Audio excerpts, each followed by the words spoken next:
తమిళనాట భాషాభిమానం ఏ స్థాయిలో ఉంటుందో మనందరికీ తెలుసు. ఇప్పటికే హిందీకి వ్యతిరేకంగా తమిళనాడులో ఒక భారీ ఉద్యమమే నడుస్తుంది. తమ రాష్ట్రం మీద హిందీని బలవంతంగా రుద్దుతున్నారు అంటూ తమిళనాడు చేస్తున్న ఉద్యమం జాతీయ స్థాయిలో సంచలనం అయ్యింది.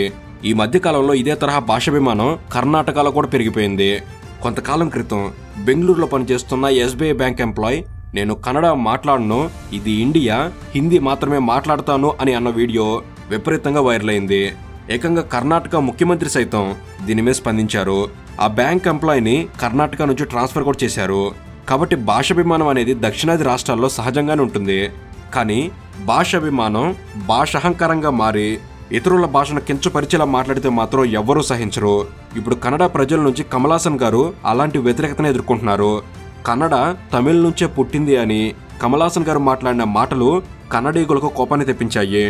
క్షమాపణ చెప్పాల్సిందేనంటూ కన్నడ సంఘాలు ఆందోళన చేస్తున్నా కూడా కమల్ హాసన్ గారు మాత్రం తప్పు చేయలేదు కాబట్టి క్షమాపణ చెప్పే ప్రసక్తే లేదు అంటూనే కన్నడ ప్రజల్ని ఆకట్టుకునే విధంగా స్వరం మార్చి మాట్లాడడం మొదలుపెట్టారు. ఇవన్నీ కాదు, సారీ చెప్పే వరకు కమల్ హాసన్ సినిమా కర్ణాటకలో ఆడదు అని సినిమాను బ్యాన్ చేశారు. దాంతో విషయం కోర్టు వరకు వెళ్ళింది. కోర్టు కూడా కమల్ హాసన్దే తప్పని కన్ఫర్మ్ చేసింది. అలా కమల్ హాసన్ కి కన్నడ భాషాభిమానులకి మధ్య కొద్ది రోజులుగా వివాదం జరుగుతూనే ఉంది. కాబట్టి అసలు ఈ వివాదం ఎందుకు మొదలైంది? కమల్ హాసన్ కన్నడ భాషను అవమానించారా? కమల్ హాసన్ అన్నట్టు కన్నడ భాష మూలాలు తమిళ్లోనే ఉన్నాయా? అసలు తమిళనాడు వారికి వాళ్ళ భాష మీద ఎందుకింత పిచ్చి? ఎందుకు తమిళ భాష పేరుతో ఇతర భాషలను వ్యతిరేకిస్తున్నారు? ఈ వివాదం మీద కమల్ హాసన్ స్పందన ఏంటి? కమల్ హాసన్ ని కోర్టు ఏమని కోరింది? కమల్ హాసన్ చేసిన ఈ కామెంట్స్ వెనక అసలైన కారణం ఏంటి? ఇలా ప్రతి ఒక్క విషయాన్ని ఏది మిస్ కాకుండా పూర్తి సమాచారాన్ని ఈ ఒక్క వీడియో ద్వారా మనం తెలుసుకుందాం. వీడియోని ఎండ్ వరకు అసలు మిస్ కాకండి. అండ్ ఈ విషయంపై మీ అభిప్రాయం ఏమిటి తప్పకుండా కామెంట్స్ లో తెలపండి. అండ్ ఇలాంటి మరెన్నో ఇన్ఫర్మేటివ్ వీడియోస్ ని వెంటనే మీ కొరకు తెచ్చేందుకు మీ సపోర్ట్ గా ఈ వీడియోకి జస్ట్ లైక్ చేయండి చాలు. సో లెట్ చేయకుండా let's get into the video.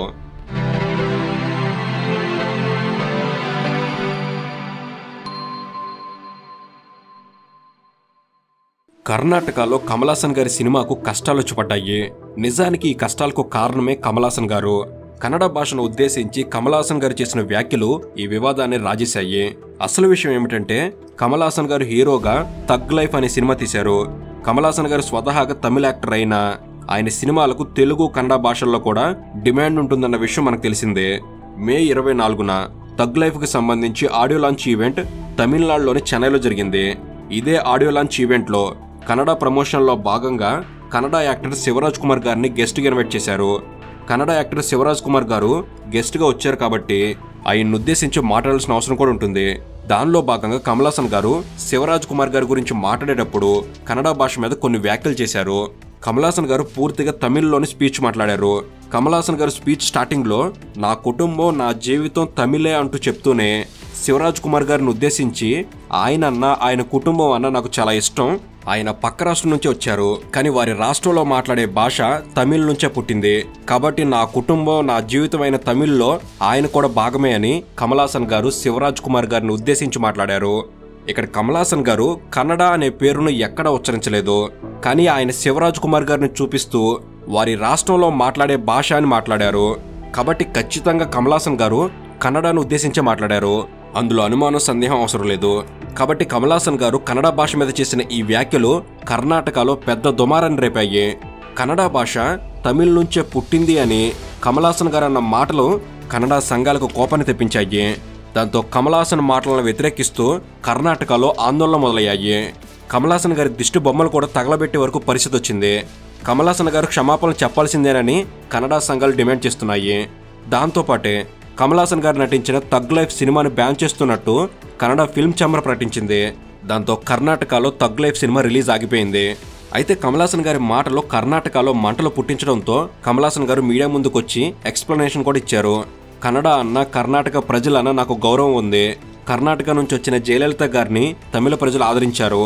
అలాగే MGR గారు, కరుణానిధి ఇలా ఇతర రాష్ట్రాల్లో మూలాలు ఉన్నవారిని తమిళనాడు ప్రజలు ఆదరించారు. కాబట్టి తమిళులు ఎవరిని కించపరిచేలా మాట్లాడరు అనే ఎక్స్ప్లెనేషన్ ఇచ్చారు. దాంతోపాటు భాషాపరమైన వివాదాన్ని లింగ్విస్టులకే వదిలేద్దామని కూడా అన్నారు.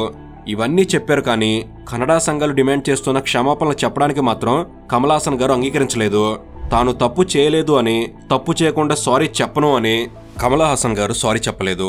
ఒక నటుడిగా తన సినిమా రిలీజ్ ఆగిపోయినా కూడా కమల్ హాసన్ గారు సారీ చెప్పకపోవడం చాలా మందికి ఆశ్చర్యాన్ని కలిగించింది. కానీ కమల్ హాసన్ గారు నటుడు మాత్రమే కాదు, ఆయన ఇప్పుడు పొలిటీషియన్ కూడా. అందుకే ఆ ఆడియో లాంచ్ ఈవెంట్లో తమిళనాడు ప్రజల భావోద్వేగమైన తమిళ భాషను గొప్పగా చూపించే ప్రయత్నం చేశారు.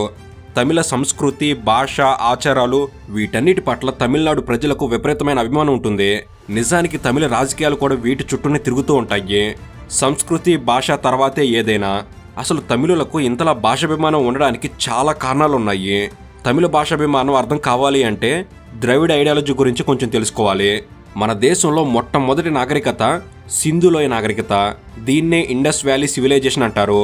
క్రీస్తు పూర్వం 2500 సంవత్సరాల క్రితమే ఇండస్ వ్యాలీ సివిలైజేషన్ ప్రారంభమైంది.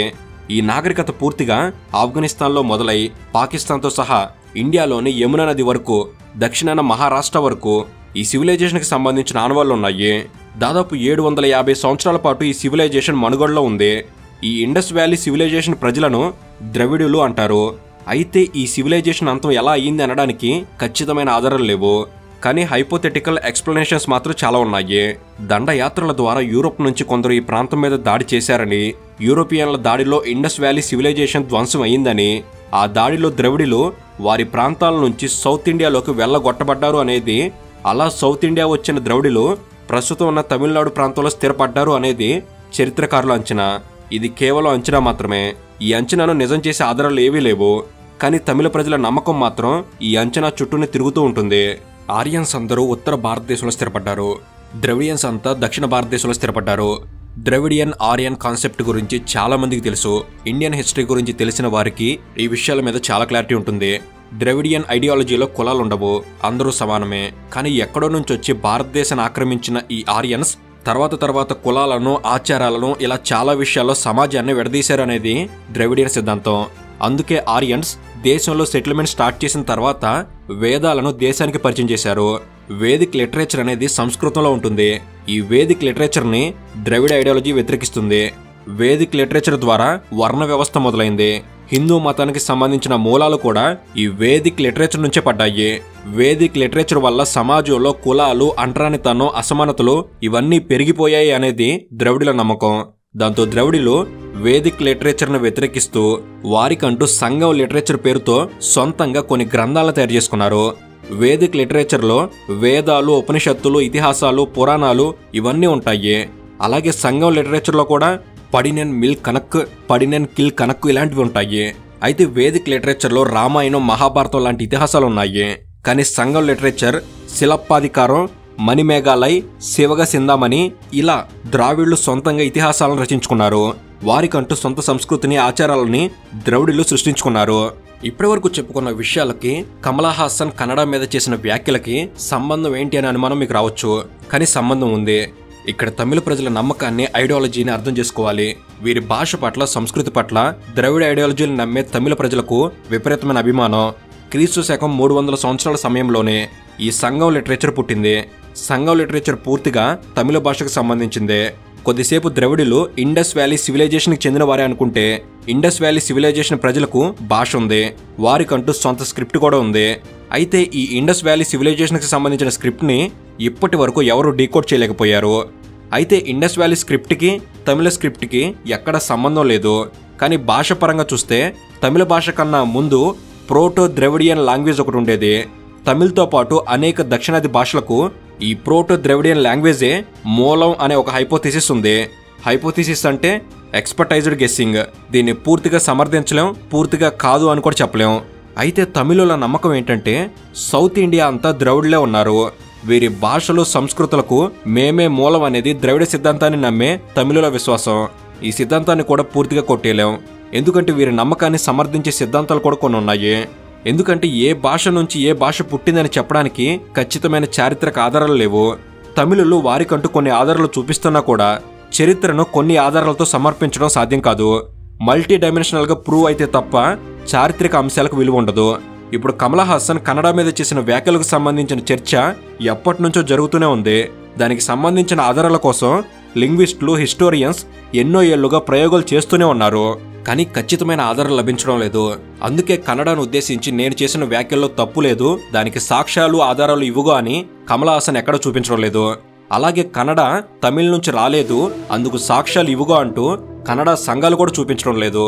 ఎందుకంటే ఇక్కడ జరుగుతున్న వివాదం పూర్తిగా నమ్మకాల చుట్టూ ముడిపడి ఉంది. సరిపడా చారిత్రక ఆధారాలు లేని ఒక చరిత్ర చుట్టూ ఈ వివాదం జరుగుతుంది. కాబట్టి కమల్ హాసన్ చేసిన తప్పేంటంటే భాష అనే సున్నితమైన అంశాన్ని ప్రస్తావించడమే. నిజానికి చరిత్రలో తమిళ్ కన్నా పురాతనమైన భాషలు సౌత్ ఇండియాలో చాలానే ఉన్నాయి. కానీ ప్రస్తుతం మనుగోడులో ఉన్న భాషల్లో తమిళ్ మాత్రమే అత్యంత పురాతనమైన భాష. అయితే భాష గురించి మాట్లాడాల్సి వస్తే ఆ భాషకు పలుకుండాలి, లిపుండాలి. అలా చూస్తే 9వ శతాబ్దంలో కన్నడ లిటరేచర్ ప్రారంభమైంది, 11వ శతాబ్దంలో తెలుగు లిటరేచర్ ప్రారంభమైంది, ఆ తర్వాత ఆఖరిగా 13వ శతాబ్దంలో మలయాళం లిటరేచర్ ప్రారంభమైంది. ఈ సీక్వెన్స్ను గమనిస్తే తమిళ భాష లిటరేచర్ పరంగా కన్నడ, తెలుగు, మలయాళం కన్నా పురాతనమైన భాష అనడంలో తప్పులేదు. కానీ లిటరేచర్ కన్నా ముందే ఇన్స్క్రిప్షన్ పుట్టి ఉంటుంది. ఇన్స్క్రిప్షన్ కన్నా ముందు మాట్లాడే భాష పుట్టుండాలి. కాబట్టి తమిళ్ నుంచి ఈ భాషలు పుట్టాయి అనడానికి ఆధారాలు మాత్రం లేవు, కేవలం నమ్మకాలు మాత్రమే ఉన్నాయి. అయితే కమల్ హాసన్ గారు చేసిన వ్యాఖ్యల్లో భాషాభిమానం మరీ ఎక్కువైంది. ఎంతలా అంటే ఇతర భాషల వారు నొచ్చుకునేలా మాట్లాడే వరకు తమిళ నాయకులు వచ్చారు. భాష, సంస్కృతికి సంబంధించిన వివాదాలు తమిళనాడులో కొత్తేమీ కావు. తమిళ ప్రజలకు ఎందుకు ఇంతలా భాషాభిమానం, సంస్కృతి పట్ల వ్యామోహం ఉంటుంది అనడానికి చరిత్రతో తమిళ ప్రజలకున్న సంబంధాలే కారణం. ఆ సంబంధాలు అర్థం కావడానికి చరిత్రను వివరించాల్సి వచ్చింది. 2025 జనవరిలో తమిళనాడు ముఖ్యమంత్రి స్టాలిన్ కూడా ఒక ప్రకటన చేశారు. ఇండస్ వ్యాలీ సివిలైజేషన్ స్క్రిప్ట్ ని డెసిఫర్ చేస్తే $1 మిలియన్ ప్రైజ్ మనీ తమిళనాడు ప్రభుత్వం ఇస్తుందని ప్రకటించాడు.